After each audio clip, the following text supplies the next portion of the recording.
Uno, dos, tres, probando. ¿Todos me escuchan? Muy pasito. A ver, ¿y la ganancia? ¿Ya listo? Perfecto. Va.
Hola, bienvenidos al webinar Capacidades Digitales en Instituciones de Educación Superior, lo que todos vemos pero no hacemos. Hoy nos acompaña el experto Andrés Felipe Casas Franco. Hola Andrés. Muy buenos días para todos. ¿Cómo se encuentran el día de hoy?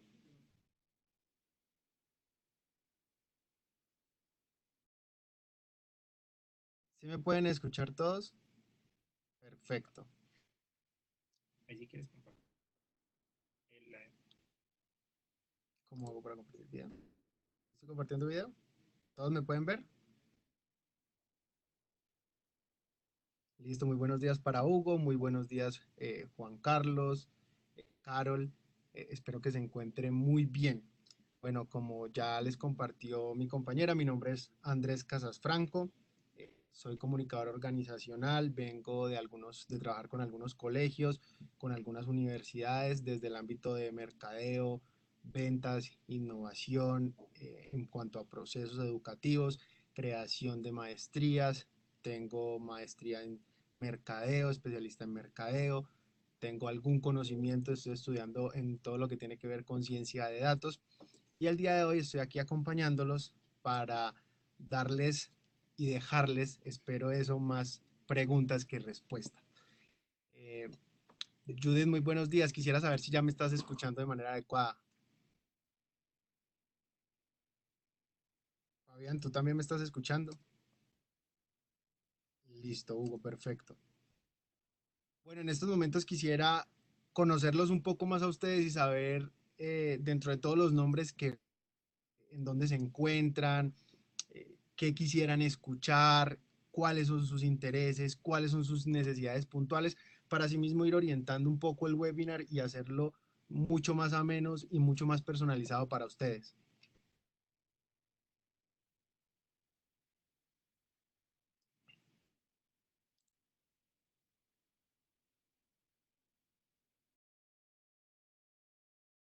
Vale, para las personas que no escuchan aún, ya uno de nuestros compañeros va a estarles explicando qué configuraciones realizar para que nos puedan escuchar de manera adecuada. Listo, perfecto. Desde Villavicencio, Hugo, cuéntanos qué expectativas tienes, qué quisieras conocer para asimismo orientar este webinar.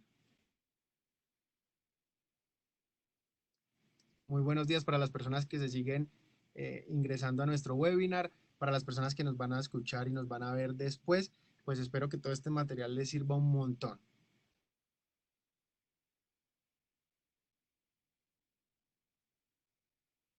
Vale, para las personas que aún no logran escuchar bien, por favor, darle clic en comunicarse en la opción que está en la parte de arriba de sus pantallas y luego darle conexión.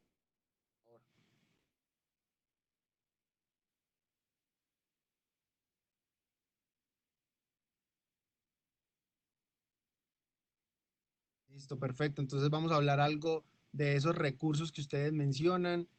Vamos a hablar también de, en cuanto a educaciones superiores, cómo es ese, un poco el proceso de transformación digital. Esto lo vamos a estar tocando de una manera un poco que no tan específica, pero sí lo vamos a tocar.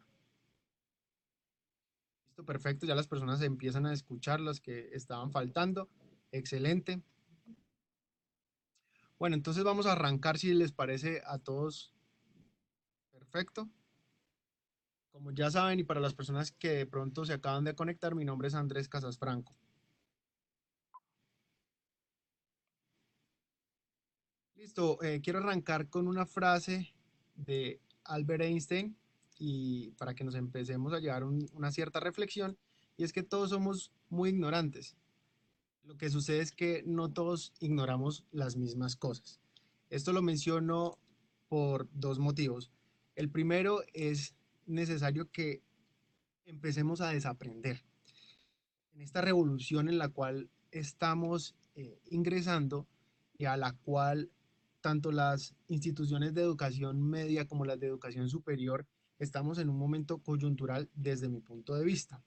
En ese momento coyuntural necesitamos empezar a incorporar a otras personas que no ignoren lo mismo que nosotros y que entre todos podamos hacer un equipo multidisciplinario el cual nos permita entender este cuento de la transformación digital, este cuento de la industria 4.0, qué es lo que está pasando con los jóvenes, qué está pasando en las familias, qué está pasando en el ecosistema educativo, para asimismo nosotros empezar a tomar acciones. Hay muchas cosas que nosotros estamos viendo, todos somos conscientes o la mayoría de las personas somos conscientes, pero en algunos momentos no estamos ejecutando y no estamos haciendo las cosas. ¿Listo? Perfecto. Vamos a hablar también algo que nos menciona el MEN. Vamos a hablar, aquí yo voy exponiendo y voy leyendo todas sus inquietudes con el ánimo de ir resolviendo las que yo pueda. Tengan en cuenta que soy una persona que viene del sector educativo, sin embargo, no me las sé todas. Agradezco si en algún momento estoy diciendo algo que no les parece, no es, o quisieran aportarle a este webinar. Bienvenidos sean todas las apreciaciones que ustedes tengan, porque aquí la idea es que entre todos enriquezcamos este webinar, no solamente la persona que les está hablando, sino ustedes también como futuros compañeros de trabajo en el cual pueden crear redes y pueden hacer que sus instituciones superiores tengan un nivel mucho más alto gracias a la colaboración entre instituciones y entre personas. ¿Listo? Entonces, recordemos esto. Todos somos ignorantes en ciertos puntos de la vida. ¿Y esto a qué nos lleva? A tener cierta humildad y a tener la necesidad de traer personas que nos muestren otras fronteras. ¿Listo? Para eso estoy yo hoy acá y espero que, como les dije en un principio, se lleven más preguntas que respuestas, ¿vale? Entonces, ¿qué vamos a ver rápidamente en este webinar? En estos 40 minutos que vamos a estar juntos, quiero mostrarles algo de la situación del sector. En esta situación del sector, pues ustedes han podido ver de primera mano qué es lo que ya viene sucediendo desde hace algunos años. Han podido apreciar o ya saben el sector cómo se está moviendo. Recuerden que es muy importante y más desde el área de mercadeo y de datos ustedes tener claro en dónde están en sus organizaciones. Muchas personas o los que se encuentran acá, como ya empezó a ver que son de organizaciones, universidades, pues cada universidad tiene su realidad y dependiendo del sector geográfico en donde se encuentren, asimismo van a tener una realidad similar o complementaria hacia otras instituciones, ¿vale? Vamos a ver algo de procesos flexibles mediados por lo digital. Y hablo de procesos flexibles porque, y esto puede ser una realidad mía, sin embargo, si ustedes en algún momento la comparten, si en algún momento lo están viviendo, pues chévere que nos cuenten, chévere que nos digan cómo lo están soportando, cómo lo están cambiando o si esa es una forma de hacerlo de manera idónea. Pero he visto en mi experiencia que las universidades, los colegios y el sector educativo es paquidérmico. Y con esto me refiero a que tiene procesos que cambian de una manera muy lenta, tienden a tener procesos muy rígidos. Y esto lo que impide en muchos momentos es realizar cambios rápidos y tener acciones y tácticas que nos permitan cambiar así como cambia el entorno. Espero hacerme entender. No obstante, si en algún momento repito, algo les parece raro, no está como chévere, por favor déjenmelo saber y buscamos la mejor manera de que yo me haga entender para ustedes. Listo. Vamos a ver algo de disponibilidad tecnológica y con esto quiero mencionarles de pronto algunos software que tengamos a la mano, de pronto algún ecosistema tecnológico que nos ayude a llegar hacia lo que ya empiezo a ver que muchas personas quieren, que es el tema de transformación digital, ¿vale? ¿Qué hacer con los datos? Esta es una pregunta que empieza a tomar fuerza desde hace algunos años y más en los sectores en los cuales estamos entrando en una coyuntura. Y eso, aquí voy con qué podemos hacer con los datos desde un Excel hasta un CRM. Eso lo vamos a ver más adelante para que ustedes empiecen a llevar esas inquietudes, cómo están manejando los datos en sus universidades, si lo están haciendo de manera adecuada, si de pronto necesitamos otra persona que no ignore esto, otro equipo que nos pueda ayudar o cómo incluso podemos elevar solicitudes hacia el MEN que nos permitan como clúster, como entidades de educación superior, ayudarnos a entender todos estos datos que se están desarrollando. Y a la final, quiero mostrarles qué están haciendo otros sectores. No obstante, este es un sector, la educación, que tiene obviamente sus particularidades. ¿Cuál es siempre mi propuesta? No nos quedemos en algunos momentos, sé que lo hacemos en algunas universidades en las que yo estuve en Cali, tener, tender a ver qué hacen otras universidades para sí mismo alinearse, ayudarse, incluso hacer alguna especie de benchmark que les permita traer las mejores prácticas. No obstante, recordemos que estamos llenos de sectores innovadores eh, que nos retan y podemos traer ciertas cosas importantes de esos sectores para aplicarlos en la educación. Con esto no digo que hagamos un copy-paste como si fuera un computador, pero sí ver ciertos atributos que nos permitan incorporar procesos innovadores a darle frente y respuesta a ciertas situaciones y problemáticas del sector. ¿Listo? Por ejemplo, nos dice Silvio, en datos necesitamos acceso a los resultados del ICFES y a benchmarking de desempeño. Súper. Mira, ahí son temas que se pueden ir trabajando, son datos importantes que hay que conocerlos, eh, pero antes de llegar allá, yo me atrevería a decir que necesitamos también empezar a entender cómo funcionan los datos y para qué están los datos. Eso lo vamos a ver en un segundo y espero eh, poder irte dando respuesta a que en algunos momentos los datos o son muy fáciles de conseguir o son muy difíciles de conseguir y cuando son fáciles de conseguir a veces pasa que los datos no están tan fácil de entender y de analizar, pero eso lo vamos a ver. Bueno, entonces vamos a conocer el tema del entorno, ¿vale? Yo les traigo unas cifras, esas cifras, y me disculparán, están un poco pues desactualizadas. Lo que pasa es que aquí empiezo a querer dejarles esas tareas para ustedes, esas preguntas, que se lleven más preguntas que respuestas, porque cuando nos llevamos todas esas preguntas, el deber ser, o lo que busco yo, es que nos accionemos, entendamos qué está pasando y queramos ir a buscar más información. Se los traigo, esto es un informe que realizan sobre el Compendio Estadístico de Educación Superior, con cifras de 2015. ¿Qué es importante del MEN? Y aquí lo resalto, están haciendo una excelente labor con el tema de datos. Ustedes entran al MEN y tienen los datos de prácticamente todo, instituciones de educación media, instituciones de educación superior, cómo están, cuáles son las matrículas, cuáles son los admitidos, cuáles son las personas que se están inscribiendo, todo. Y eso es muy, muy valioso. Colombia es uno de los países que tiene más apertura en cuanto al tema de datos gracias al gobierno y allí eso es una fortaleza para todos nosotros. ¿Listo? Listo, los datos del MEN a nivel regional. Espero irles contestando. En Colombia, supremamente abiertos en tema de datos, estamos haciendo un excelente ejercicio desde mi punto de vista. En temas de Latinoamérica, bueno, allí tendríamos que consultar y tendríamos que indagar un poco más. No sé el ejercicio de los otros países. Chévere si lo empezamos a ver. En Colombia estamos muy bien en cuanto a esa apertura comparado a nivel mundial. Eh, ¿Qué hacer con las universidades y empezar a competir en temas internacionales y a un nivel virtual? Excelente pregunta. Esas son las preguntas que todos tenemos que empezar a hacer y tenemos que empezar a ver.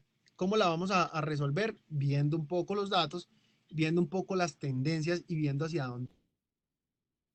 Entonces, en el 2015 nosotros qué vemos, espero poderlo hacer de una manera, digamos que algo bonita, si no me disculparán.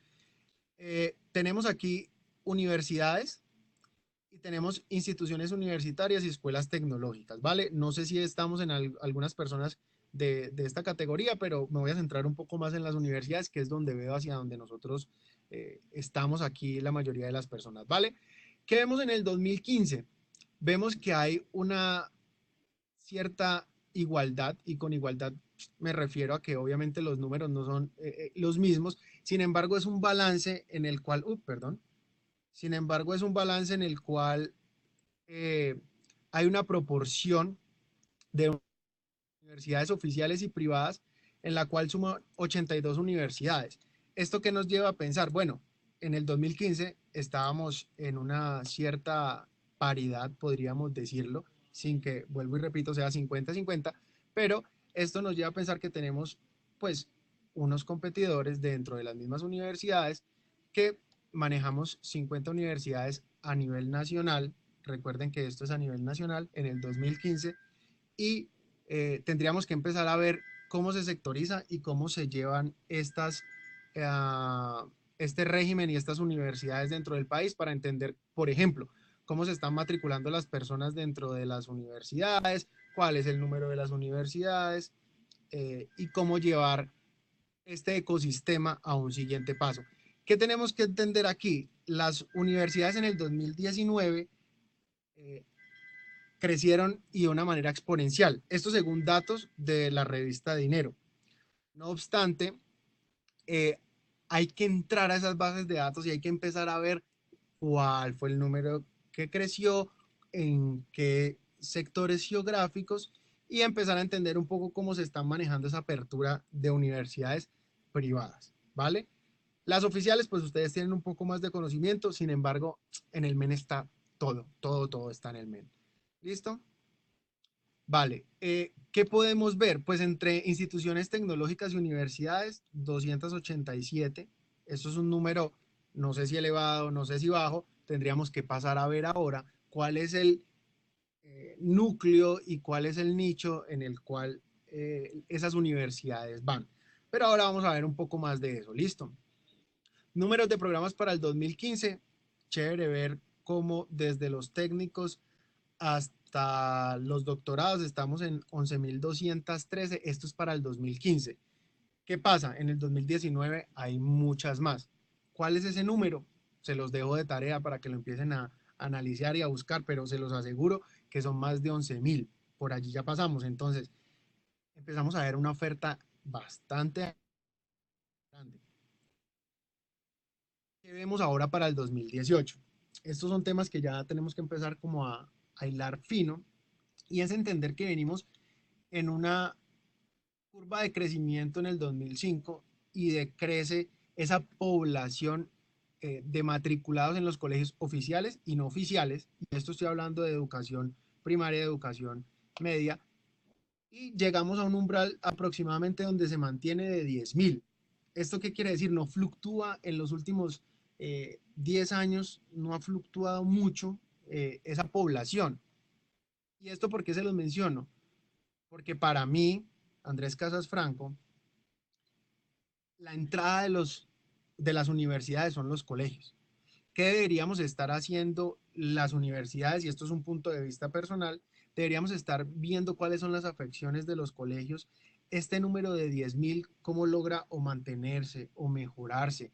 Y obviamente esto no es un trabajo solamente de las universidades, esto es un trabajo conjunto que tiene que llevarse con el MEN, con el gobierno, gobiernos locales y otras entidades que nos permita apoyar todo este proceso. ¿Listo? Pero ¿qué vemos, por ejemplo, en matrículas a nivel educativo? Ya cuando segmentamos un poco la cosa, pues vemos que prejardín y jardín y transición tienen algo menos de estudiantes o de chicos, niños y niñas estudiando en estos niveles educativos, pero después en primaria arranca un tope en el cual suben las matrículas y esto que nos puede empezar a decir, venga, pues los padres de familia, tanto de colegios públicos y privados, y aquí obviamente hay que hacer, vuelve y juega, hay que empezarse a meter en los, un poco más, entrar al MEN, buscar las, quienes nos pueden dar mayores respuestas y decir, venga, pero entonces estas personas que hacen ese paso, ese gap que hay, esta diferencia tan notoria que hay, eh, ¿a qué se debe? Puede ser, por ejemplo, una de las hipótesis puede ser que las personas no le ven necesario que sus hijos entren a prejardín y a transición, sino que los meten a primaria y allí arrancan y inician su vida escolar. Pero ¿qué vemos después? Curiosamente, en secundaria baja y en media baja drásticamente. Entonces, cuando vemos esto, ¿yo qué pienso? Pero si cuando las personas salen de secundaria y de media y van a entrar a una universidad, si hay este bajonazo y se ve esta decaída en estos tres momentos, aquí lo pueden ver, pues esto es lo que va a hacer que las personas vayan a las universidades, públicas o privadas, no importa. Allí tenemos un foco interesante que hay que empezar a ver cómo lo trabajamos y cómo lo podemos trabajar con temas de transformación digital, con temas digitales. Posiblemente pueda ser una respuesta, posiblemente no, ¿vale? Aquí hay, lo que vamos a hacer es ir indagando un poco más. Quiero que vean qué pasa en Internet en 60 segundos entre el año 2018 y 2019. ¿Y esto por qué se los traigo? Porque si queremos hablar de transformaciones digitales, porque si queremos hablar de ecosistemas digitales, porque si queremos empezar a entender cuáles son las capacidades tecnológicas que tenemos como entidades públicas, como entidades privadas, como entidades de estrato 1, 2, 3, 4, 5 y 6, tenemos que entender hacia qué ecosistema nos estamos moviendo. Esto que ustedes ven acá no es sino la representación de los seres humanos en el entorno digital. ¿Y por qué es importante ver esos 60 segundos? Porque esto nos da ciertos indicios. Entonces, por ejemplo, aquí vemos cómo de 38 millones de mensajes pasamos a 41.6 millones de mensajes en un segundo. En 60 segundos, perdón. ¿Qué empezamos a ver? Decimos, venga, los mensajes de plataformas como WhatsApp, como Facebook Messenger, son mensajes y volúmenes importantes. Hacia allá está tendiendo las personas y seguramente los jóvenes, y esto habría que, vuelvo y repito, ver y verificar, están llevando su comunicación a un tema digital y a un tema de texto. ¿Qué vamos a hacer como universidades de superiores para lograr captar la atención de estos muchachos, para lograr darle las herramientas y ese cambio de paradigma que estamos viviendo? Vemos como, por ejemplo, plataformas como Netflix cambian y uf, se eleva más o menos un 25% más entre un año y otro. Y estos son la cantidad de horas que ven estas personas, bueno, todas las personas que vemos Netflix en 60 segundos, se consumen aproximadamente 700.000 horas. O sea, estos son volúmenes de datos y volúmenes de información altísima. Dato curioso, Hace poco leí, y se los dejo de tarea para que lo busquen bien y lo analicen, cómo una universidad está sacando un curso como si fuera una serie de Netflix. Entonces, cuando empezamos a ver en el mercado y en el sector esta serie de situaciones que empiezan a ser innovadoras, que empiezan a ser disruptivas, tenemos que decir, ven, ¿y qué vamos a hacer nosotros como entidades de educación superior? ¿Será que o los informes nos dicen que las personas están viendo Netflix y videos un montón? ¿Será que la forma de educar ahora y de nosotros lograr algo que menciona el MEM para estos años próximos, que es empezar a evaluar a los estudiantes por competencias, será que la respuesta está aquí en estas estrategias visuales? En entender cómo es el modelo de Netflix para enganchar a las personas y nosotros tratar de hacer algo sumamente interesante que nos permita reconfigurar esos procesos y decirle a los jóvenes de hoy, venga, entre a esta universidad, que en esta universidad para usted que es un nativo digital puede ser mucho más eficiente, agradable, interesante consumir este contenido que yo estoy para ofrecer. Si en algún momento estoy diciendo algo que no les parece, porfa, compartámoslo, lo discutimos, lo debatamos, súper chévere. Si algo no lo entienden, necesitan que lo repite, porfa, de una, no hay ningún inconveniente. ¿Listo? Voy a leer algo de lo que están diciendo, a ver si tienen, me voy a detener un segundo para ver si tienen alguna duda, alguna inquietud al respecto, ¿vale? Los niveles tienen la misma. Perfecto, listo. ¿Qué tenemos en cuanto al entorno para la educación tal como yo lo veo? ¿Listo? Tenemos un entorno que afecta, para mí, cuatro grandes áreas. Y esas cuatro grandes áreas redundan en un tema político que para bien o para mal existe. Ustedes son más conscientes que yo que el tema político este año y el año pasado estuvo complejo.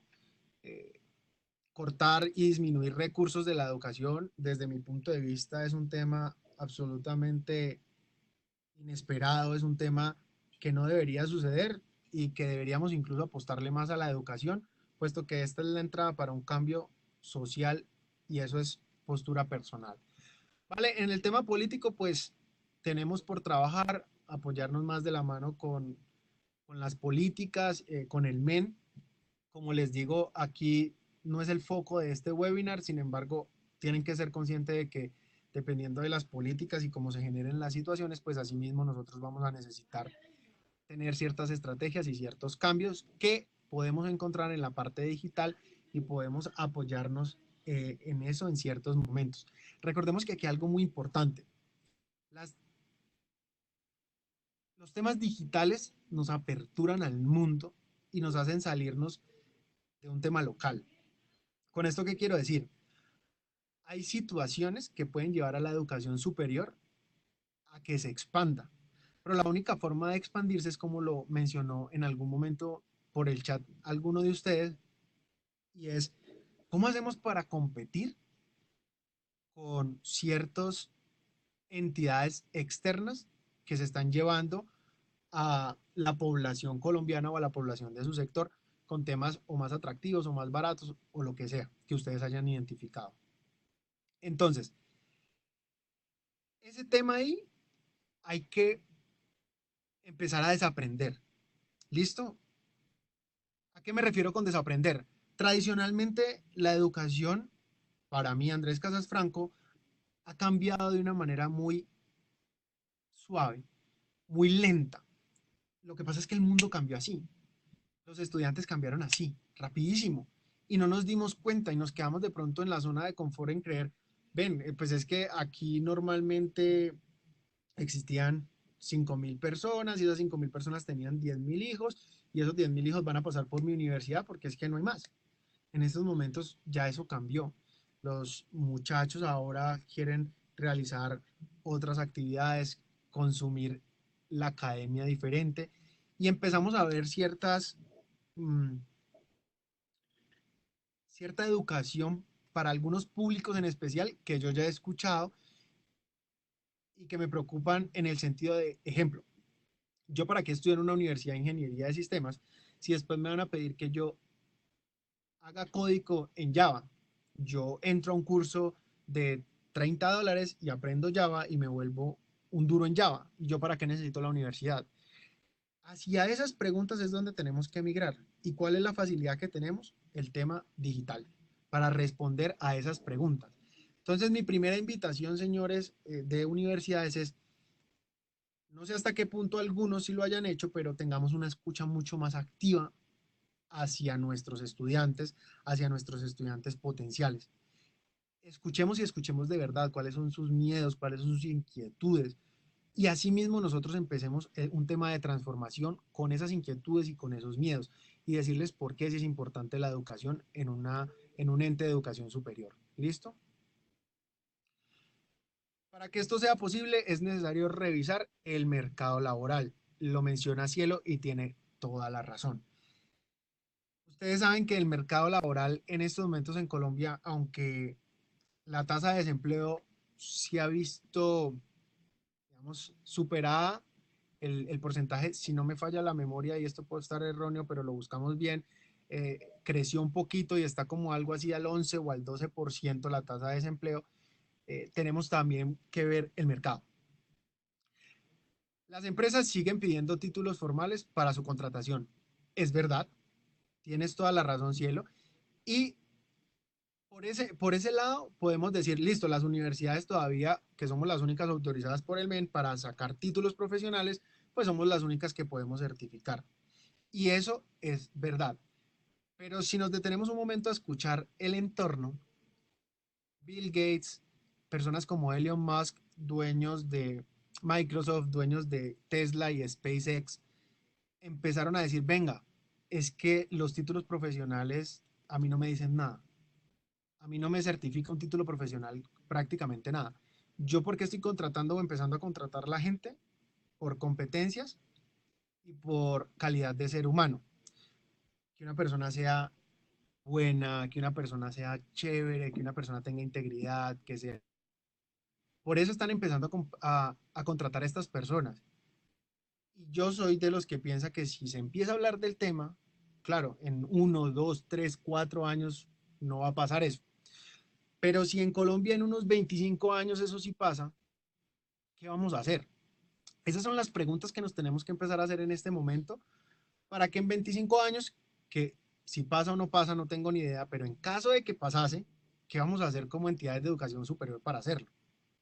Entonces, estos son para que se vayan llevando esas preguntas y empecemos a entender cómo hay ciertas herramientas que nos empiezan a ayudar, cómo desde una escucha activa podemos lograr reconfigurar y cómo entendiendo ese entorno logramos llegar hacia posibles respuestas. Entonces, esto me lleva muy bien para empezar a hablar de este tema de cultura y necesidades globales. Gracias a nuestra compañera Cielo que menciona lo de las empresas y que tiene toda la razón, pero si empezamos a escuchar a estos CEOs de empresas muy importantes de lo que mencionan, entonces tendríamos que decir, venga, ¿y qué va a pasar entonces el día de mañana? ¿Cómo nos alistamos? Recordemos que estamos en una reconfiguración mundial en la cual ya no hablamos de ciudadanos de Medellín, de ciudadanos de Cali, de ciudadanos de Bogotá, de Villavicencio, empezamos a hablar de ciudadanos globales. ¿Y cómo hacemos para formar esos ciudadanos globales? ¿Cómo hacemos para yo como entidad gubernamental, porque es que ustedes no son los responsables de esto solamente, somos todos? ¿Cómo hacemos para que nuestros estudiantes y nuestros futuros egresados sean ciudadanos del mundo, se aperturen al mundo, tengan posibilidades en empresas de Estados Unidos, de Asia, de Europa, de algunos otros países de Sudamérica y podamos todos estar a una misma par, como lo mencionaban algunos de sus compañeros ahora? ¿Cómo hacemos para competir? ¿Cómo hacemos para formar de una manera adecuada para que los estudiantes no solamente trabajen en Colombia, sino que trabajen en el exterior? ¿Listo? Este ecosistema educativo pues lo componen varias cosas y es una de ellas y las más importantes pues es un tema de universidad, de entidades de educación superior. ¿Listo? Entonces aquí son actores que empiezan a hablar entre ellos, son actores que necesitan interactuar, que necesitan entender, que necesitan estar en contacto y hace algunos años y con más fuerza ahora se compone un tema de tecnología. Este tema de tecnología eh, cambia la parada, cambia el modelo como se conciben las cosas. Yo siempre me hago una pregunta en temas de mercadeo y ventas y espero que a ustedes les funcione un poco. Me la enseñó un profesor hace algunos años y es, ¿qué pasa si en algún momento, en 2, 3, 4, 5 años, llega alguna persona o entidad a regalar lo que yo hago, lo que yo ofrezco? Cuando ustedes se hacen esa pregunta, ustedes dicen, claro, pero eso es imposible en las universidades. Recuerden que nada es imposible en este momento. Recuerden que ya están desarrollando universidades que no tienen docentes. Ya se está manejando educación en la cual el mediador es un robot, es inteligencia artificial. O sea que de pronto estamos lejos, de pronto estamos cerca, no sé. Pero la idea es que nos empecemos a preguntar, bueno, ¿y qué pasa si, cómo voy a actuar yo, cómo va a actuar mi equipo, cómo voy a actuar yo como ente regulador, como ente formador? Y por eso nos empezamos a listar un poco con temas de tecnología. Vamos a leer algo de lo que ustedes mismos mencionan para que esto se articule y lo hagamos de una manera muy agradable. Entonces, por lo menos Edilberto dice, no serán las dinámicas tecnológicas en su boom y diversidad. Lo que nos distrae impide ver la necesidad del fondo real de las problemáticas actual de la universidad formal. En tanto, muchos hablan de tecnología, pero muy pocos, que se me pegó aquí, pero muy pocos de las competencias blandas. Muy bien. De las brechas académicas entre estas y el sector productivo. Muy bien. Excelente. Yo estoy totalmente de acuerdo contigo. Estos son temas que empezamos a hablar tecnología y la herramienta y nos olvidamos de esas habilidades blandas, de esas cosas por las que empiezan a coger mucha consistencia y mucha necesidad de explotar. En estos momentos se empiezan a escuchar esas intervenciones, me parece genial, encanta escuchar esos temas y es hacia allá donde nosotros tenemos que ver. Y ahorita vamos a ver cómo podríamos llegar allá. Todo por un tema tecnológico que es lo que nos atañe en este momento. Perfecto. Waldina nos menciona, esa es una buena pregunta y por ello la resistencia de muchos docentes a la tecnología. La ven como los obreros veían las máquinas a principios del siglo XX. Perfecto. O sea, esa mirada es drástica y es fuerte, pero así nos toca empezar a verlo. ¿Cómo lo están viendo los docentes? ¿Cómo lo ven los padres de familia? ¿Cómo lo ven los estudiantes? ¿Cómo lo ve el gobierno? ¿Cómo lo ven en de Colombia y cómo se está moviendo el mundo para llegar allá? Muy interesante que lo empecemos a ver en esos diferentes actores, porque precisamente en este ecosistema digital vienen esos actores, la universidad, los padres de familia, los estudiantes, vienen por acá los docentes. Y recuerden que no se trata solo de hacer las cosas porque u otra universidad la hizo, o la universidad con la que yo me comparo, que es la top 1 a nivel Colombia, lo tiene, o porque una universidad en Estados Unidos o en Europa lo logró. La idea es entender primero yo por qué lo necesito, yo cómo lo configuro y cómo voy a hacer ese proceso mediado por la tecnología para lograr alcanzar el objetivo que yo tenga. Que recordemos que en este momento el MEN nos habla de un objetivo grande y es lograr el tema de evaluación por competencias.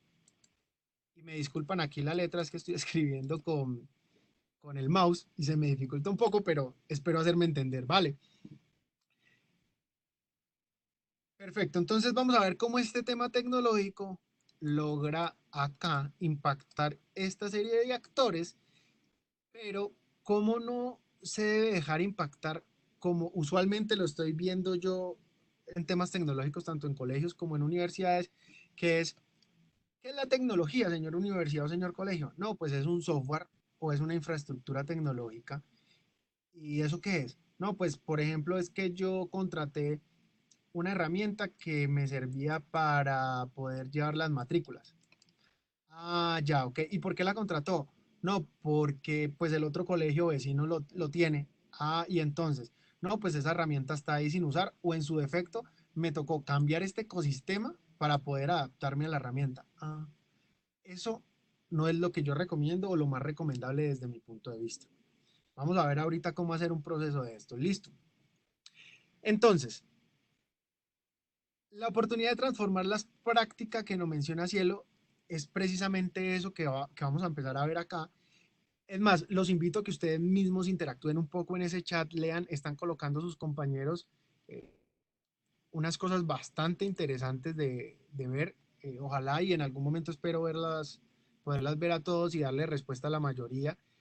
Eh, Aquí José nos dice que la transformación digital no es necesariamente la solución por sí sola, tiene toda la razón desde mi punto de vista. El tema tecnológico o el tema de la transformación digital debe cogerse, como todos los cambios coyunturales, debe tener y entenderse primero cuál es mi realidad, yo en dónde estoy situado, quiénes son mis actores, y después sí atreverme a decir, venga, yo voy a hacer un proceso de estos. Y ojo, porque no todos ustedes van a tener la misma necesidad de transformación digital. Claro, todos podemos decir, vamos a hacer transformación digital y válido, pero ojo porque algunos van a necesitar unos impactos mucho más grandes, unos esfuerzos más grandes, otros no tanto, e incluso yo me atrevería a decir que dependiendo de dónde estén las universidades, dependiendo del sector donde se ubiquen, de sus estudiantes, de sus retos, podrán o no podrán necesitar un tema de transformación digital e incluso un tema de adaptación de herramientas digitales o un tema de capacidades digitales. ¿Listo? Entonces, ¿qué pasa cuando vemos todos estos actores y todo lo que está pasando a nivel mundial? Y es un segundo. ¿Qué pasa cuando vemos todos estos actores y todo esto empieza a quedarse en un cúmulo de acciones y de estrategias y de necesidades y de retos y de situaciones? Pues viene todo lo que son competencias del siglo XXI y crea una incompatibilidad. ¿Por qué digo que una incompatibilidad? Porque empezamos a tener actores, como se los mencionaba ahora, que son empresarios o empresas que dicen, venga, pues es que yo ya no necesito que las personas tengan un cartón. Yo necesito es que las personas sean y tengan competencias, sean éticos, sean personas que sepan hablar en público, sean personas que tengan habilidades blandas, como lo mencionan en algún momento. Y entonces esta relación se fractura, no existe, empieza a perderse. Cosas como lo que mencionaban ahora. Claro, yo soy un estudiante que tengo que pagar mi universidad en pública o privada, supongamos que en privada, con el ICETEX, que me cuesta bastante dinero, tengo unos ingresos promedio y voy a salir a un mercado en donde yo me gasté, no sé, 10 millones o 6 millones, 10 millones de pesos en el semestre, contando fotocopias, libros, cuadernos, todo, transporte, comida, y yo salgo y me van a pagar un mínimo que está en algo así como 750.000 pesos. Y encima de eso, tengo que pagar y tengo que vivir. O sea que eso en algún punto dicen, ¿qué es esto? O sea, matemáticamente eso no empieza a dar. Y entonces, ¿qué dicen? Llegan, gracias a unos temas digitales, plataformas que le dicen, venga, pero es que usted es un ingeniero y usted le están necesitando es para que usted entienda sobre infraestructura tecnológica, un ejemplo. Pues yo le enseño lo mismo por $1.000 y le certifico que usted sabe. Y entonces después le hacen pruebas de conocimiento y efectivamente la persona sabe. Entonces, ojo porque no estoy diciendo con esto que las universidades no sean importantes. Asignaturas como medicina, como bacteriología, materias muy especiales de ellas, pues obviamente no van a poder ser nunca, o por lo menos nunca en este periodo eh, temprano, en unos 5 o 10 años, quizás no lo vamos a tener. Pero hay otras como ingenierías, en especial de sistemas, que sí empezamos a ver esos cuadros. Y entonces ahí nos toca preguntarnos, venga, pero ¿qué vamos a hacer? ¿Cómo nosotros logramos empezar, como ustedes lo decían, a competir con esto, con estos ecosistemas de $1.000? Un ejemplo. ¿Y ellos qué tienen y yo qué tengo? ¿Y qué puedo hacer para que en un futuro yo pueda tener a ese estudiante conmigo y lo pueda tener feliz? La respuesta la tienen de pronto ustedes, o la respuesta nos toca trabajarla en conjunto, ¿no? La idea es empezarnos a preguntar esto. ¿Y cuáles son entonces estas habilidades del siglo XXI a la cual genera esta cierta incompatibilidad?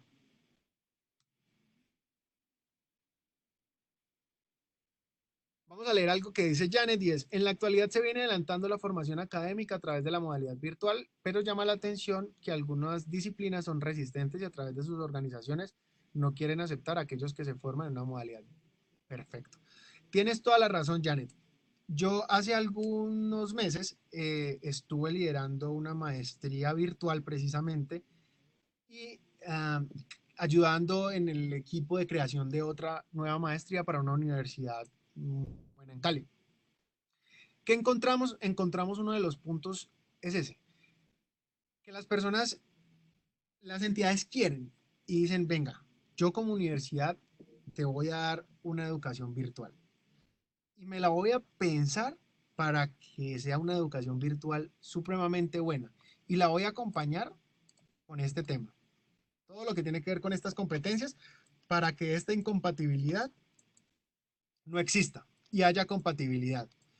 Pero ahí vamos al otro lado. Y es que cuando tú sales al mercado laboral, encuentras las grandes compañías o las compañías medianas, chicas, pero al final del día son compañía. Y estas compañías tienen personas que tienen ciertos paradigmas. Y entonces, ¿con cuál paradigma nace o tienen estas personas? Y es que la educación virtual es una educación de mala calidad. Y empiezan estos paradigmas y estas mentalidades a dañar o a interponer problema en ese cambio que nosotros queremos dar. Te lo aseguro que en unos 5 años, si no es en menos, la educación virtual va a marcar un hito muy importante, en donde estoy convencido que la mayoría, por no decir todas las universidades a nivel Colombia, van a tener que tener por lo menos un programa, porque ese programa es lo que les va a permitir expandirse y lo que les va a poder permitir probar otros mercados, porque los mercados locales, para mí, son mercados que se están acabando. ¿Y acabando por qué? Por un tema de natalidad, para mí. Recordemos que nuestros abuelos, nuestros bisabuelos, pues tenían 5, 10 hijos. Incluso hay familias que tenían más. Pero en este momento la natalidad está en yo tengo 2 hijos, yo tengo uno o yo no tengo ninguno. Y es una decisión de vida. Y con esto no quiere decir que los estudiantes se vayan a acabar, ni mucho menos. Pero con esto sí quisiera que ustedes se llevaran esa pregunta, bueno, ¿y qué vamos a hacer? Porque pues nosotros tenemos unas capacidades instaladas. Tenemos unas universidades en donde se crearon para albergar a 8.000, 5.000, 10.000 estudiantes. Y si ya la población del sector no nos da 10.000 estudiantes, sino que nos va a empezar a dar, por ejemplo, 5.000, ¿nos vamos a quedar con una capacidad 50% o qué vamos a hacer para irnos a enseñar y a dar nuestro reto de valor a otras personas? Entonces, empecémonos a llevar esas preguntas. ¿Listo?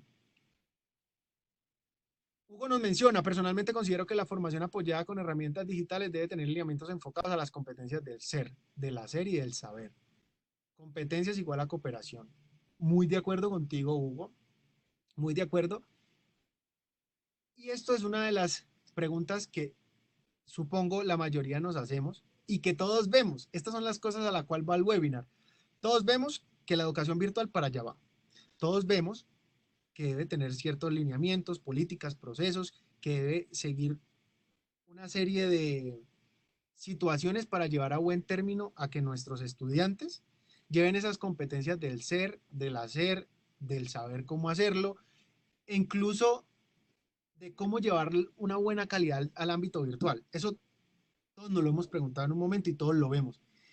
Pero el problema radica en que eso lo vemos, pero no lo hacemos. Porque empezamos a decir, ¿y entonces eso cómo se hace? ¿Y entonces quién me apoya? ¿Y entonces cuáles son mis limitantes? ¿Y entonces eso es de plata? ¿Y entonces? Y a la mayoría de las universidades en donde yo he estado, en donde he visto, todos esos procesos se quedan en el, yo lo pensé y yo lo vi, pero ya. Y en el otro año o en el año siguiente, la universidad de al lado, la universidad mejor amiga, pues sí lo hace. Y entonces nos quedamos nada más preguntándonos y a veces se nos olvida hacer un poco. Listo. ¿Cómo armamos procesos flexibles? Recordemos que nosotros estamos en un ecosistema y aquí voy a hablar solo de un pedazo muy pequeño, que es un proceso a grandes rasgos de lo que vive una universidad.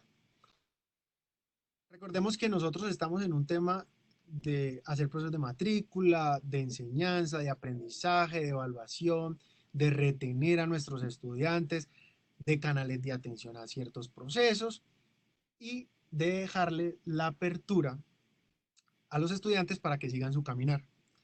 En cada uno de estos, llamémoslo así, cabe un tema de flexibilidad en el cual una herramienta, una situación, un software nos ayude a hacerlo más flexible y hacerlo mejor. ¿Qué me he dado cuenta? Y esto puedo estar un poco sesgado porque hablo por lo que yo vivencié en Cali, perdón. Y ahí vuelve y juega, es un tema y espero que ustedes se lo estén pensando en estos momentos y digan, ¿será que en mi universidad pasa esto? ¿Será que yo lo he hecho? Espero que se lo contesten ustedes mismos. Si lo quieren compartir, súper chévere que nos lo digan y así vamos interactuando y lo vamos haciendo mucho más enriquecedor este webinar. Todos sabemos que el mundo cambió, todos sabemos que la tecnología está al servicio de nosotros, de nuestras instituciones, pero la mayoría de colegios y universidades siguen, la matrícula es lo mismo. Para colegios, señor papá venga, señor papá llene este formulario, señor papá pierda 1, 2, 3 días. En la universidad, ven, trae estos documentos, haz los siguientes pasos. En el aprendizaje, siéntate en un salón, escucha al maestro, haz la fila. En la evaluación, en qué año fue la batalla de Boyacá, seguir cosas de memoria tal como yo lo veo, aunque ahí estamos tratando de migrar y estamos tratando de apoyarnos en temas tecnológicos, pero todavía a veces se nos dificulta, todavía lo único que hicimos, y ojo con esto, porque esto sí quiero que se lo lleven muy claro, se nos volvió en algún momento que la virtualidad o los procesos tecnológicos era coger un documento, escanearlo y ponerlo en un cloud, ponerlo en una nube, en un repositorio. Se nos volvió que, no, yo estoy súper bien en temas de transformación digital y entonces yo cogí el examen que antes tenía para llenar a mano y lo pasé a un LMS o lo pasé pues a un entorno virtual en donde ya la persona es de selección múltiple o allí lo llena computador. No. Una cosa es una transformación digital y otra cosa es virtualizar los materiales que yo tenía como educador o como universidad. ¿Listo?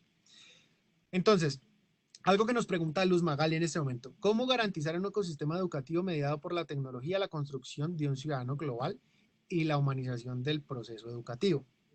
Excelente pregunta. Y esas son las preguntas que yo quiero que se lleven y por eso mencionaba que espero se lleven más preguntas que respuestas, pero tratando un poco de dar respuesta a esa pregunta, eh, ese ecosistema educativo mediado por lo digital o por lo tecnológico nos ofrece millares de y nos da millares de retos y de situaciones a resolver. La construcción de un ciudadano digital, desde mi punto de vista, y esto abarca obviamente muchísimo más, es una persona que se sepa desarrollar mucho en otros ambientes culturales, sociales y religiosos. Yo no sé si a ustedes les ha pasado, pero pues para que hagan la analogía, si lo han escuchado o si lo han vivido, en algunos momentos nosotros los colombianos, en Colombia, está el semáforo en amarillo y yo acelero y me paso en amarillo rojo y le hago. Me empiezo a saltar las normas. El papelito a veces se nos olvida y lo botamos por ahí en la calle. Pero a donde el colombiano, y lo hablo porque me pasó en algún momento de mi vida, viaje a Estados Unidos o a otros países extranjeros. Si están en medio amarillo, yo ahí mismo freno porque si no me coge la policía y eso es un problema gigante. Yo no boto la basura, soy la persona más educada del mundo.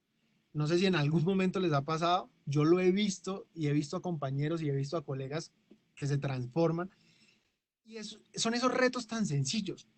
Desde yo, cómo me comporto en mi espacio social y en mi ciudadanía, en mi ámbito cultural, y cómo cuando yo viajo o interactúo con otras personas, ya sea por una webcam o sea porque viajo, pues yo logro entender las culturas y me adapto a ellas.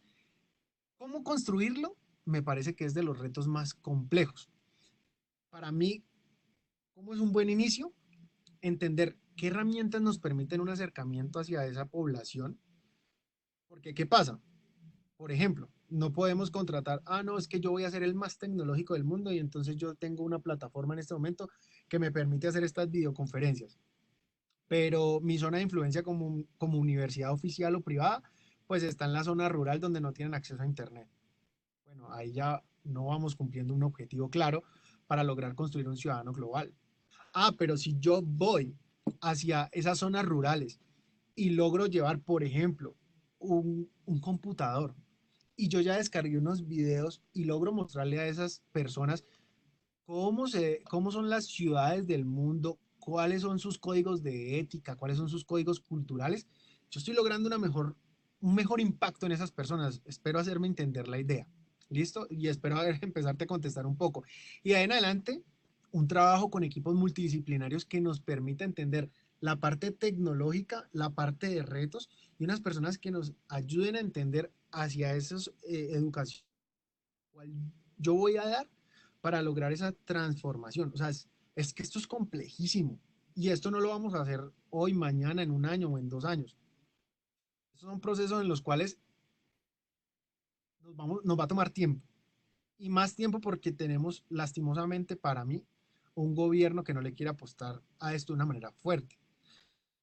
Pero esto es solo una situación y una situación con la que nos toca vivir. Pero entonces la idea es comenzar ya, comenzar ahora, porque si no, si vamos a comenzar en 5 años, pues nos va a tomar otros 5 años, ya son 10. Si comenzamos ahora, pues en 5 años ya vamos a estar mucho más maduros en el tema.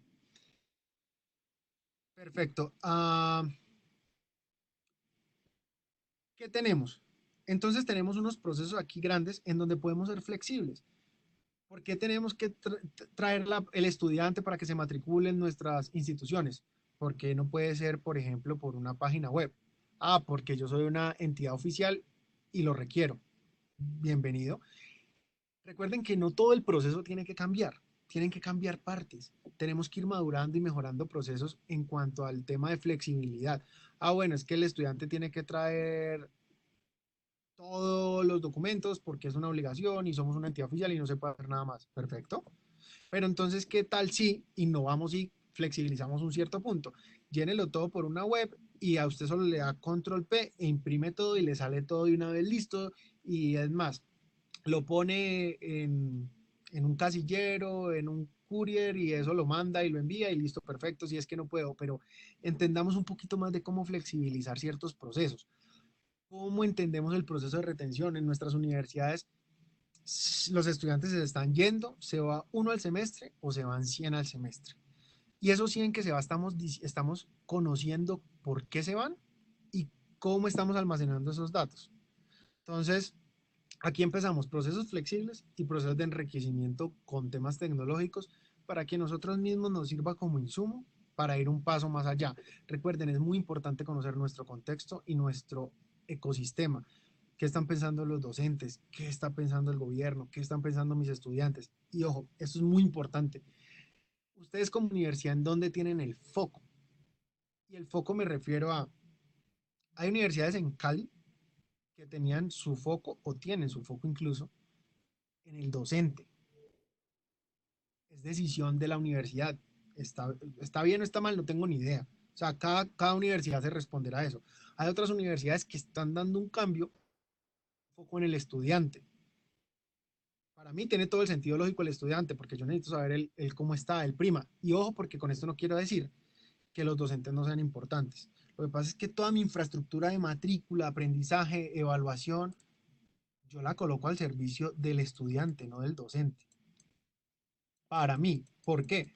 Porque es que ven, yo tengo que tener una tecnología que me permita la flexibilidad para evaluarle, por ejemplo, esas habilidades blandas de las que hablábamos al estudiante, no para que sea más fácil evaluar como docente y yo como docente la plataforma me diga la nota del estudiante es 3 o es 4 o es 10. Listo, perfecto, más fácil para mí como docente.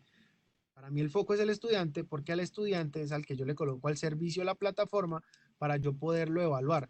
¿Que puede ser más difícil, más fácil? No sé. Pero la idea es que se den esos cambios. Si el foco es el docente, está perfecto. El tema es saber y entender por qué sí o por qué no. Listo. Voy a leer algo de los que mencionan para ver si tienen alguna duda adicional.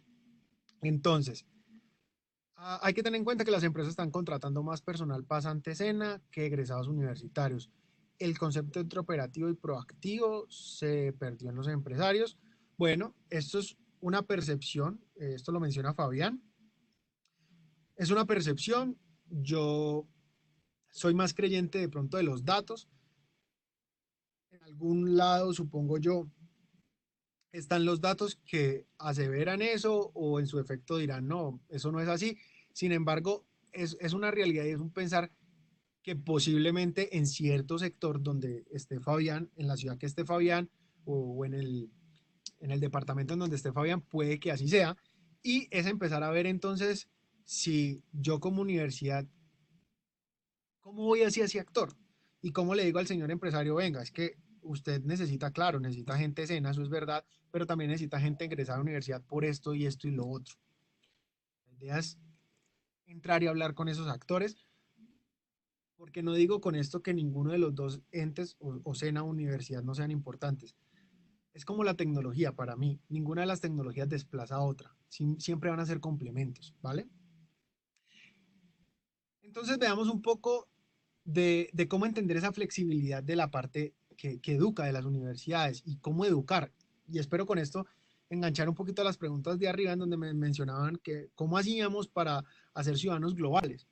Entonces esos ciudadanos globales, desde mi punto de vista y con base en las competencias siglo XXI, pues mencionamos que son personas que pueden tener una cultura abierta y esa cultura es una cultura en la cual yo tengo mi cultura por mis creencias, por mis ritos, por mis acciones, pero también entiendo y soy recíproco con culturas exteriores, en la cual si una persona en el exterior trae otras creencias, otras religiones, yo voy a ser respetuoso, yo voy a poder convivir, voy a poder trabajar con esas personas.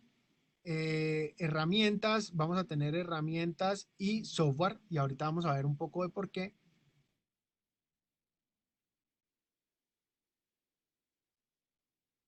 Vamos a ver pensamiento flexible.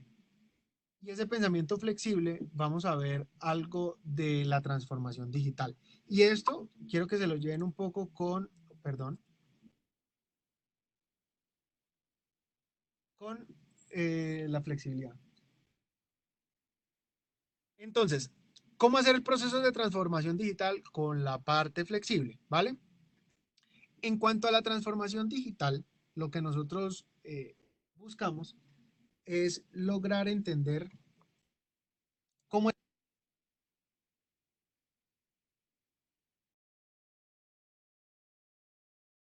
Pero creo que desactivé la cámara unos segundos. Listo.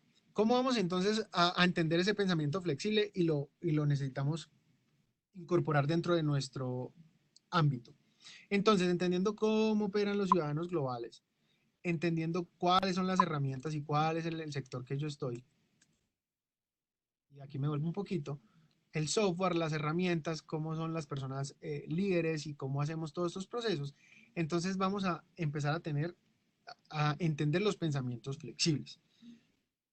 Es muy importante entender, y espero a ver si lo logro con una tabletica que tenemos acá, que el MEN hace algunos momentos empezó a hablar de un tema que es competencias. Y para allá tenemos que empezar a ir todos. Pero estas competencias no vienen solas. Estas competencias vienen con unas situaciones bastante peculiares y es entender, se me perdió, es entender un poco cuáles son los procesos que tiene mi organización, o sea, mi universidad. Y estos procesos vienen con una mediación. Espero que ahí me vayan entendiendo un poco, ¿vale? ¿Cómo logro llegar a evaluar y a un cambio de paradigma por competencias bajo los procesos que ahora tengo y que muy seguramente voy a tener que modificar y voy a tener que hacerlo de una manera multidisciplinar con diferentes actores? ¿Listo? Entonces, esta transformación digital se da gracias a algo que vamos a llamar, ups, perdón, esto está complicadísimo. Esa transformación digital, perdón, se nos cambia aquí esto. Esa transformación digital la vamos a dar por algo que vamos a llamar experiencia de usuario. Y esa experiencia de usuario tenemos que tener claro a quién va dirigido. Entonces, están los estudiantes como actores, están los padres de familia como actores y están las entidades gubernamentales, están los empresarios, están nuestros docentes, está la parte administrativa y en todo ese ecosistema yo tengo que decidir esa experiencia de usuario a qué persona va. Supongamos que va a los estudiantes. Entonces, estos estudiantes, ¿cómo pongo una transformación digital con un tema, y espero que no se vaya, de competencias?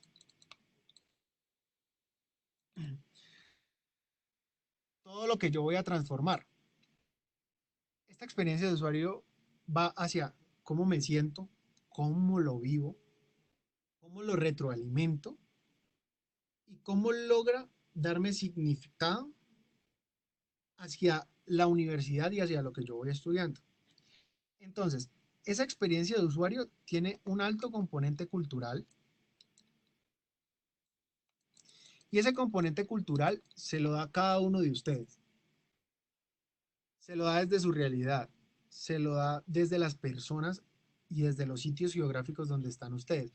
Recuerden que esos componentes son supremamente diferentes, nada más por el hecho de ser una entidad oficial a una entidad privada.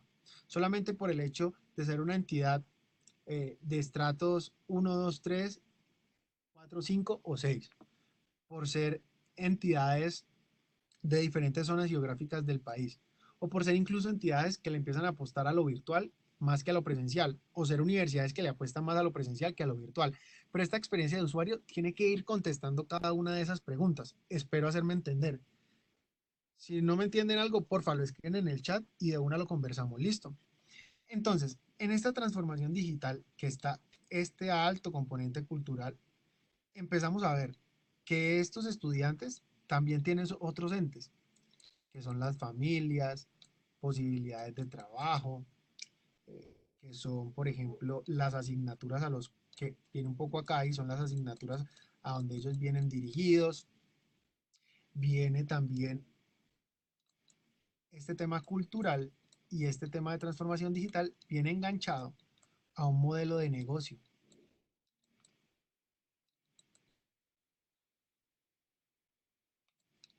Y este modelo de negocio, entiendo, todos estos actores que estamos hoy hablando acá, no somos empresa.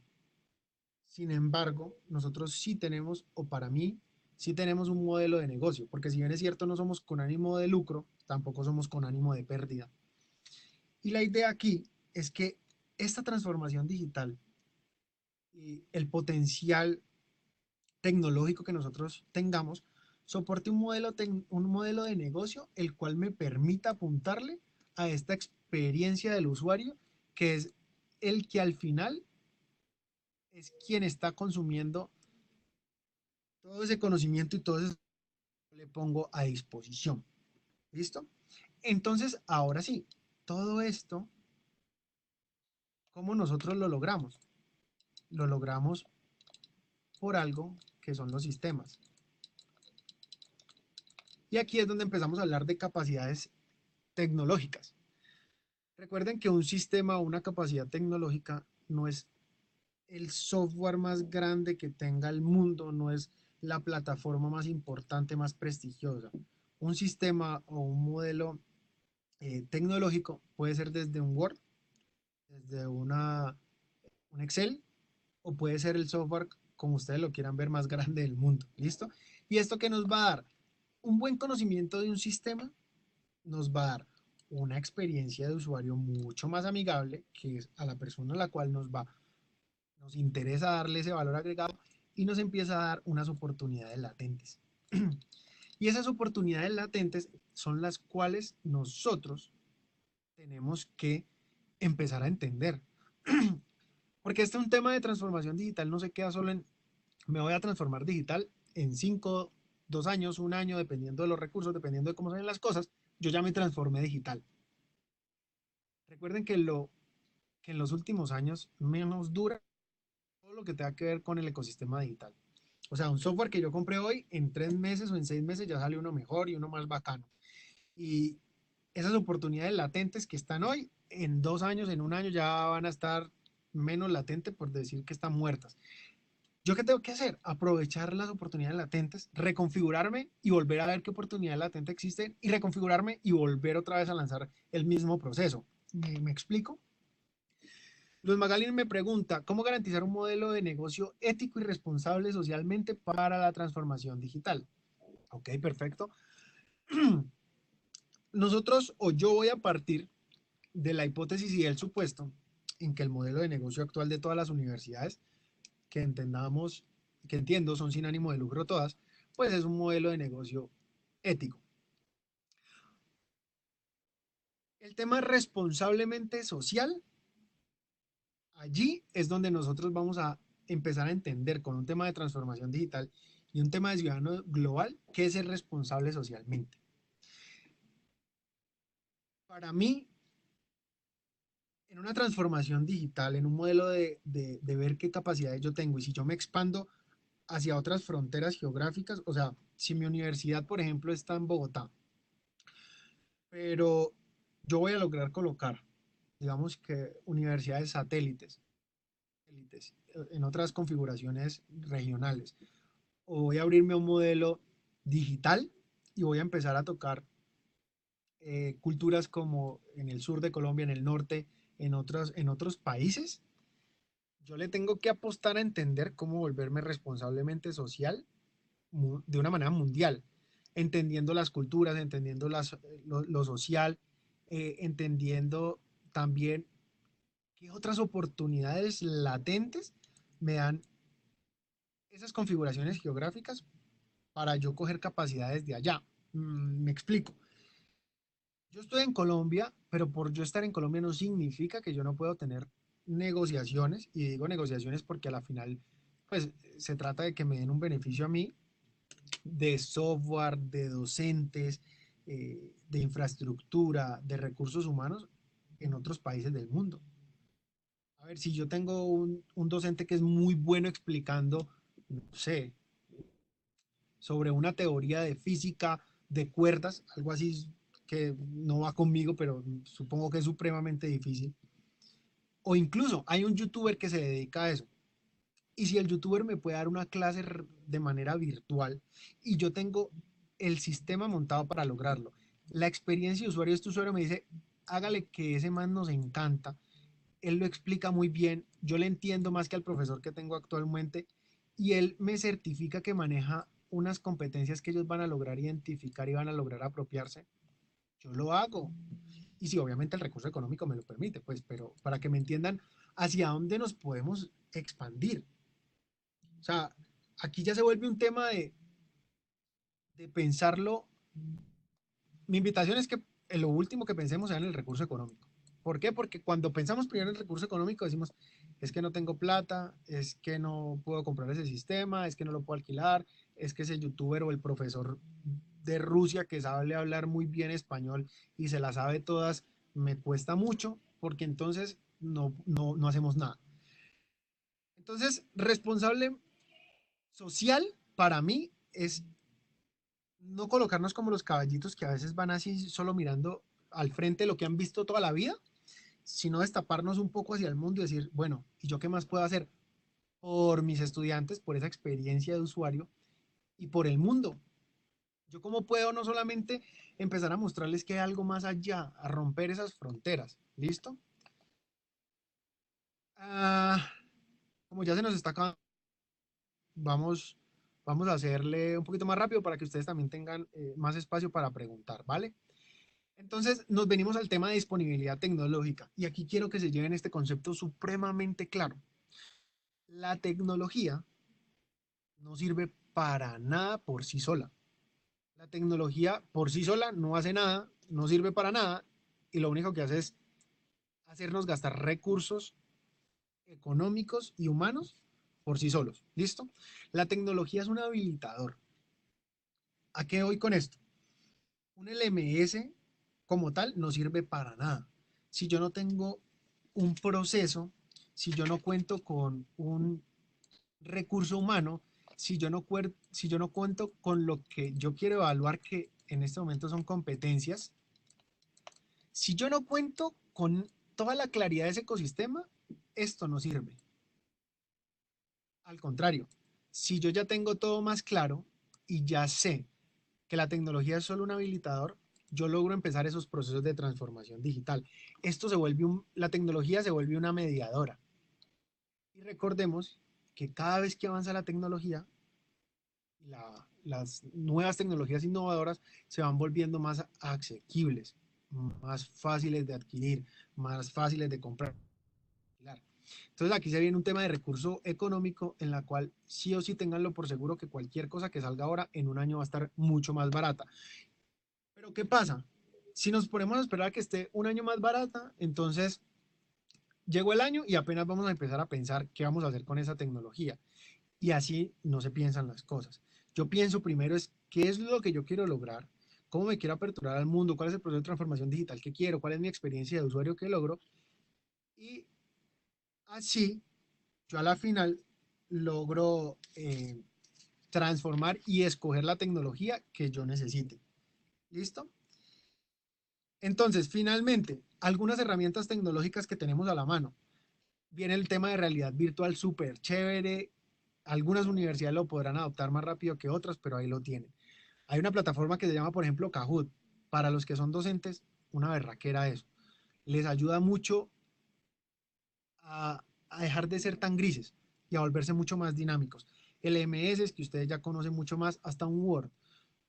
No sé si en algún momento, por ejemplo, trabajar con personas de otras latitudes con Word, compartiendo en vivo, se puede. Pero es entender esas tecnologías que nos ofrecen para yo saber yo cómo logro hacer esas competencias. Un tema de Machine Learning, de inteligencia artificial, lo pueden ver y no piensen solo en ustedes. Piensen cómo todos los que están aquí en este chat se van de aquí con los teléfonos y se llaman y el día de mañana dicen, venga, ¿cómo montamos un equipo entre todos de Machine Learning o de inteligencia artificial para montar un super proceso de transformación digital en la cual todos nos vamos beneficiados? Esos son cambios que nosotros necesitamos entender, que ya no somos solo una universidad. Todas las universidades del mundo se vinieron para los países, en especial de Sudamérica, a querer coger los estudiantes de acá. ¿Qué vamos a hacer en contra de ellos? Como dijeron, ¿cómo vamos a competir? Aliémonos, hagamos la diferencia, hagamos algo súper innovador. Y finalmente, pues el tema de datos. Aquí le voy a hacer rápido porque creo que se nos acabó el tiempo. Entonces, aquí en datos, porfa, pues miremos cómo estamos llevando los datos. Los datos son supremamente complicados de llevar en el sentido de que si yo no los empiezo a guardar y a gestionar con rigurosidad desde el inicio, después estructurarlos para poder analizarlos es supremamente complejo. Plataformas como un CRM nos ayudan un montón. Plataformas como el Excel que todos conocemos nos ayudan un montón. Porfa, asesórense cómo estén llevando esos datos, porque los datos nos dicen quiénes son los estudiantes, qué piensan,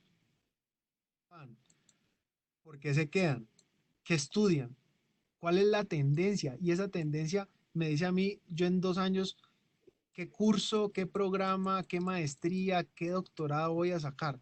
Pero si estos datos no están y yo no llevo un histórico en línea de tiempo, va a ser mucho más complicado. Esos datos me permiten sectorizar, decir yo qué voy a hacer, qué no voy a hacer, por qué lo voy a hacer. Esa es una gran invitación que quiero que se lleven en este momento. ¿Listo? Eh, Finalmente, miremos lo de los otros sectores rápidamente, ya que lastimosamente se nos acabó el tiempo. Pero, por ejemplo, el sector bancario siempre es un sector que a mí me encanta mirar. No porque sea el mejor sector, sino porque los cambios tecnológicos de ellos lo hacen mucho más rápido, mucho más eficiente. Entonces, eh, ellos, ¿qué están haciendo en este momento? Están organizándose para entender que el mundo ya no es Cali, que el mundo ya no es Colombia, que el mundo ya no es Medellín, que el mundo ya no es Colombia.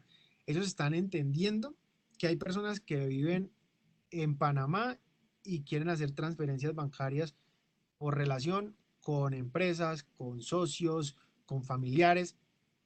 Yo estoy haciendo una transformación digital para que esa experiencia de usuario se dé de la manera más eficiente, más económica, más transparente y más sencilla. ¿Y cómo hago todo eso? Poniendo al servicio desarrollos tecnológicos o software que me permiten colocando mi huella o dando 3 clics y logrando esto. Entonces, ellos ya se entendieron que los ciudadanos son globales. ¿Y cómo son globales? Yo ya entendí que la cultura es que las personas tengan familias y negocios, por ejemplo, todo Sudamérica. Entonces yo tengo que facilitarle todo este tema, por ejemplo, transacciones o consultas por todo Sudamérica.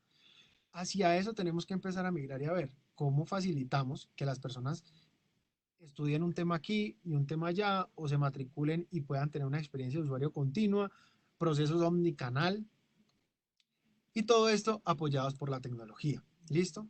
Chévere si de aquí, por ejemplo, sale un tema de laboratorios digitales, que es algo que ellos están colocando. Y esos laboratorios digitales no es otro que me alío con 2 o 3 empresas o 2 o 3 universidades, monto un laboratorio digital y en eso creo procesos de innovación. Tengo a 5 personas diciendo, bueno, y en temas digitales, ¿qué hacemos? ¿Cómo hacemos que esa experiencia de usuario para este público sea mucho más amena? Piénsesela, diseñela, innóvela, y después, ¿qué hacemos? Que no nos dé miedo. Probamos, si nos fue bien, excelente, y si nos fue mal, aprendemos. Pero no nos quedemos más en ese estado en el cual estamos bien y no hacemos nada, porque es que el mundo está cambiando y nosotros no estamos haciendo nada. Listo. En la globalidad, ¿quién garantiza la ciberseguridad y la ciberprotección? Muy buena pregunta. Yo te puedo decir que en estos momentos estoy trabajando para una empresa que hacia el tema de testeo y algo de ciberseguridad, y te podría decir que eso es responsabilidad de las empresas que están haciendo los software, de las empresas que están haciendo la infraestructura. Si tú eres una universidad que se mete a hacer un desarrollo, que se mete a hacer algo de innovación propio, la responsabilidad de la ciberseguridad y la ciberprotección es tuya. Y tuya en el sentido de que primero el código quede bien hecho, que se pueda testear, que se puedan hacer la protección adecuada, y segundo, que tus colaboradores entiendan cómo protegerse, que tus colaboradores y tus estudiantes entiendan cómo deben usarla, cómo no deben usarla, cómo deben protegerse.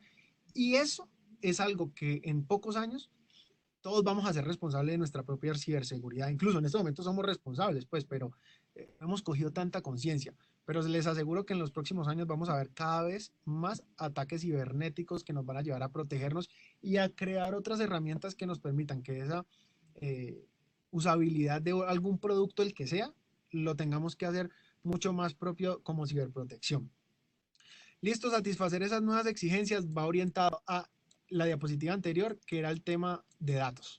Entender primero qué ellos quieren para después satisfacer. Listo, y escuchar, porfa, escuchemos mucho a nuestros estudiantes. Estos son impactos con una transformación digital. Podemos ser mayor eficiente, con mejor información, tener mayor control, hacer una personalización sin que sea una customización completa al estudiante, pero se personalice mucho mejor, un tema experiencial mucho más jalado y tenga un aprendizaje mucho más significativo nuestros estudiantes. Este impacto, piénsenselo en que todo lo que logremos aquí se lo vamos a trasladar a los estudiantes, y con eso vamos a lograr por fin estar viendo, pero también estar haciendo. ¿Listo? No es más, les agradezco mucho a todos por haber estado en este webinar. Espero por favor que se lleven más preguntas que respuesta, pero que logren trabajar con sus equipos, logren con sus compañeros empezar a darle respuesta a estas dudas. Lo más importante es que empecemos a hacer. Estas dudas nos tienen que llevar a hacer, y no necesitamos hacer un cambio que en un día o 2 días o en un año logremos reconfigurar una transformación digital, logremos entender un modelo de competencias y lograr un cambio. Necesitamos ir mejorando un poquito esas experiencias de usuario, un poquito ese tema de competencias, pero cambiar, empezar a cambiar. Listo. Cualquier de una, con el mayor de los gustos. Mi nombre es Andrés Casas Franco. Me pueden buscar en Facebook, en Instagram, con el mayor de los gustos. Cualquier duda que tengan, de una. Claro que sí, vamos a compartirle todos los datos, toda la grabación, todo quedó supremamente guardado, y con el mayor de los gustos.